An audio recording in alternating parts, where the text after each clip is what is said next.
I picked up one box of Kellogg's Fruit Loops off a regular grocery shelf and turned it over before I put a single spoonful in a bowl. The second ingredient on that list, right after the corn flour blend, is sugar. Not a trace, not a flavouring note buried at the bottom. Second, I want to know something before we go further. When you pour a bowl for your children in the morning, do you read that list? Or do you trust the picture on the front? Tell me honestly in the comments, because I used to be the second kind of parent, and I did not like finding out what that cost me. This brand carries a certain trust that most cereals in that aisle do not. It has been on shelves since before most of us were born. It has cartoon birds and bright rings and a claim about fibre printed right on the front panel. That kind of trust is built slowly, and once it is built, people stop checking the back of the box. They let the front do the talking. That is not an accusation. That is simply how packaging is designed to work, and it works. I held the box in my hand before I opened it. It is not heavy. The standard box holds about 19.5 ounces, roughly 14 servings, and it runs somewhere around $4 to $6, depending on where you shop. On the front, the words are all softness, natural fruit flavours, good source of fibre, part of a balanced morning.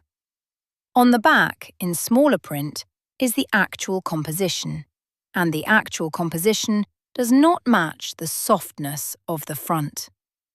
This is what the ingredient list shows. First is a corn flour blend, whole grain yellow corn flour and degerminated yellow corn flour together. Second is sugar, plain and named exactly that. Third is wheat flour.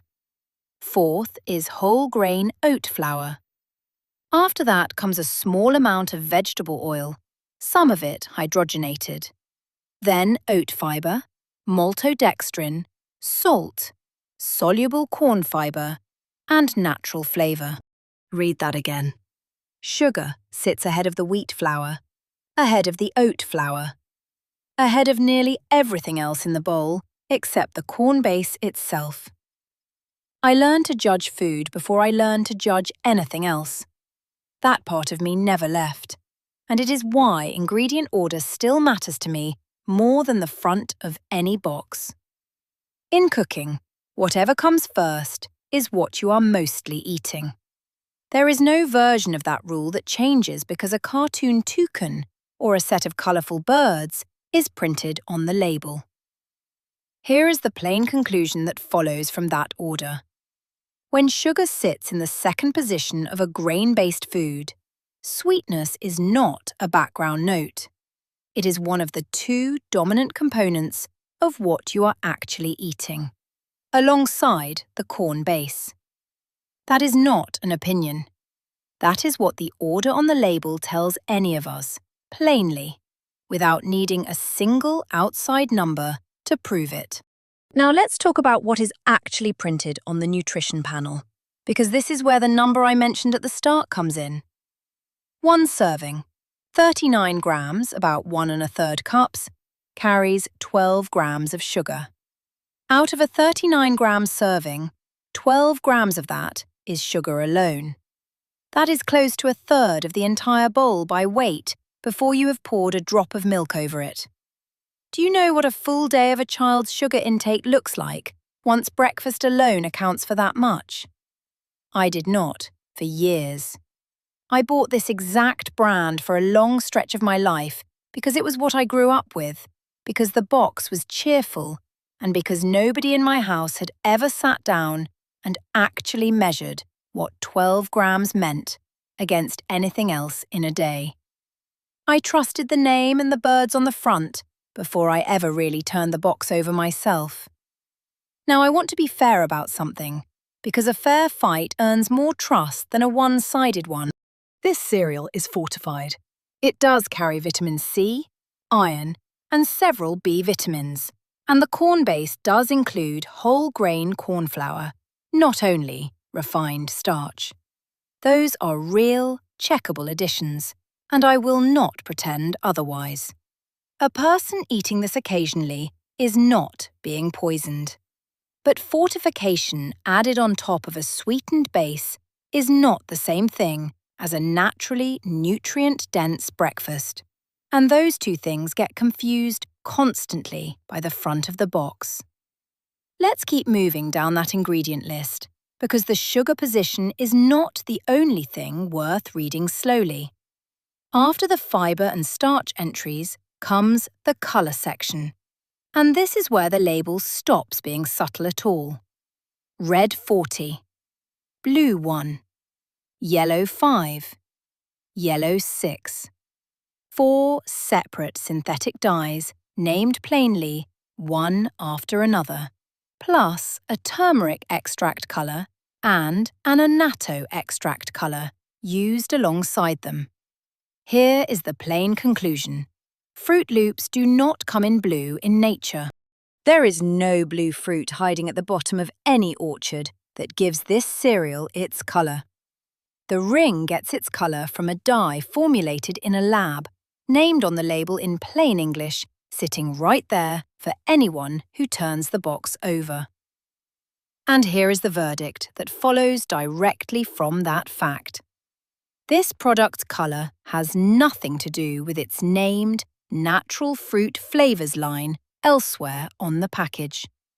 The flavour and the colour are two entirely separate systems, manufactured separately, and only one of them has anything to do with actual fruit at all.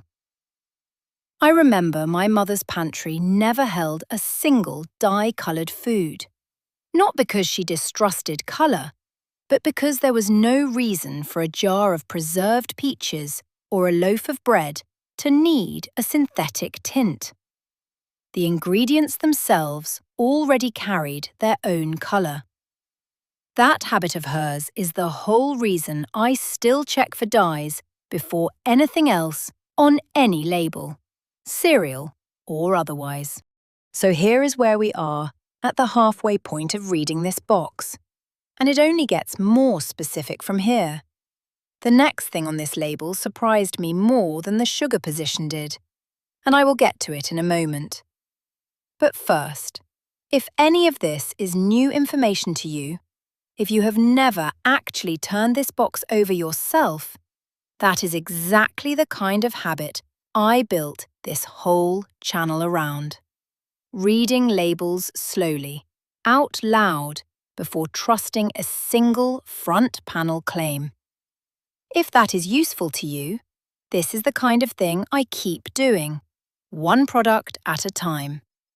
The ingredient that surprised me most on this particular label was not the sugar, and it was not the dyes. It was the hydrogenated vegetable oil, listed as a small percentage, drawn from coconut, soybean, or cottonseed, depending on the batch.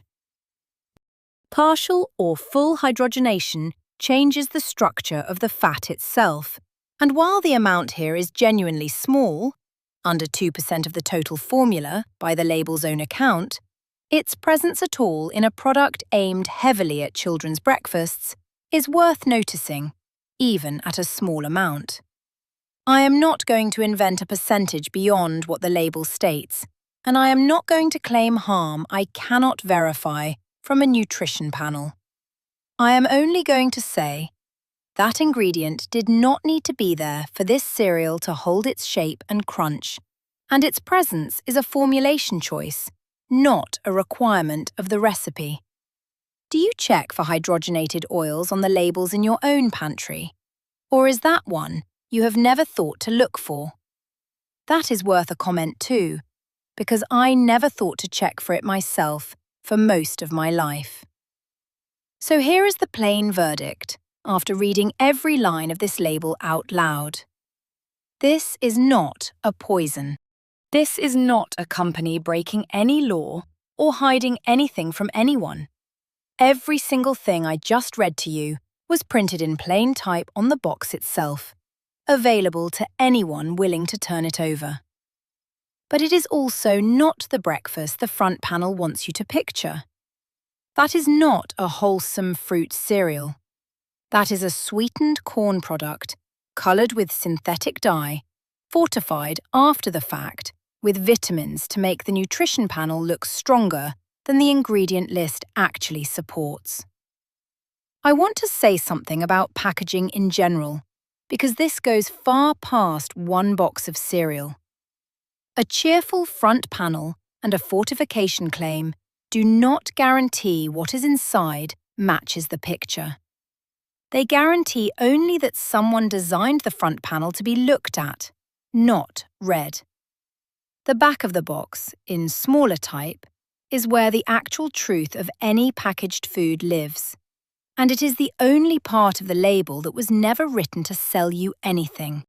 I haven't bought a box of this cereal, or any cereal built the same way, since I left. And I don't plan to start again. Here is what changed my morning instead. And it took me 3 steps and about 20 minutes the first time I made it. Faster every time after.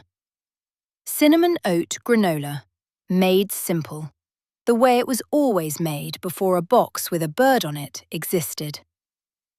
Old-fashioned rolled oats, a few tablespoons of honey, a couple tablespoons of melted butter, and a spoonful of ground cinnamon, stirred together in one bowl until every oat flake is coated. Spread thin across a lined tray and into an oven set to about 300 degrees Fahrenheit for somewhere around 20 minutes. Stirred once halfway through so the edges don't catch before the center does.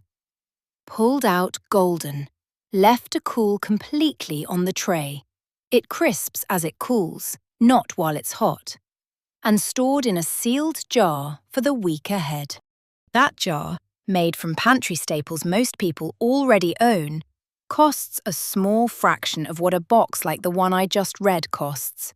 And the whole ingredient list fits in one sentence. Oats, honey, butter, cinnamon. No dye, no hydrogenated anything. No second ingredient competing with the grain for top billing. That is the whole label. And I can say every word of it without turning anything over to check. Let's talk plainly about what this actually costs a household over a year. Because the arithmetic is simple, and I won't dress it up. A box like the one I read runs somewhere around $5 and holds about 14 servings. A family going through 3 or 4 boxes a month is spending somewhere in the neighbourhood of $15 to $20 a month on this.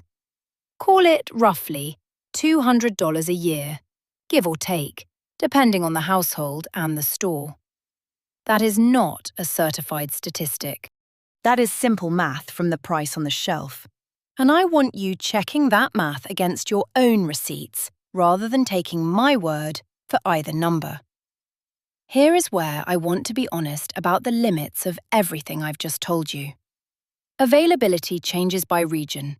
A box on a shelf in one state may carry a slightly different formulation than the same brand sold elsewhere, and companies do revise their ingredient lists over time, without always announcing it loudly. The label I read to you today is accurate as of the box I held in my hands. Yours may already say something a little different. Check it yourself before you take my reading as the final word on what's currently on your own shelf. Do you already have a box like this one sitting in your own pantry right now? Here is your homework, and it costs nothing. Go turn it over before tomorrow's breakfast and read the first 5 ingredients out loud to yourself, the way I just did. Then come back and tell me what sat in the second position on your label. I want to know if it matches what I found, or if it surprised you, the way that oil surprised me. I learnt to judge food before I learnt to judge anything else, and that part of me never left. Not the birds on the box, not the picture of fruit that was never really fruit, not the fortification added on top of a sweetened base to make a nutrition panel look better than the ingredient order actually earns. A label does not lie to you.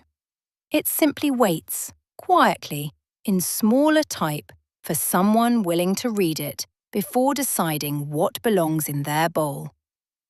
So here is my verdict, plainly, the way I promised at the start of this.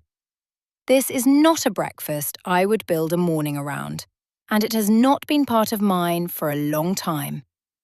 The oats in that jar on my counter are. Read your own label before tomorrow morning. That's the only part of this I need you to actually do.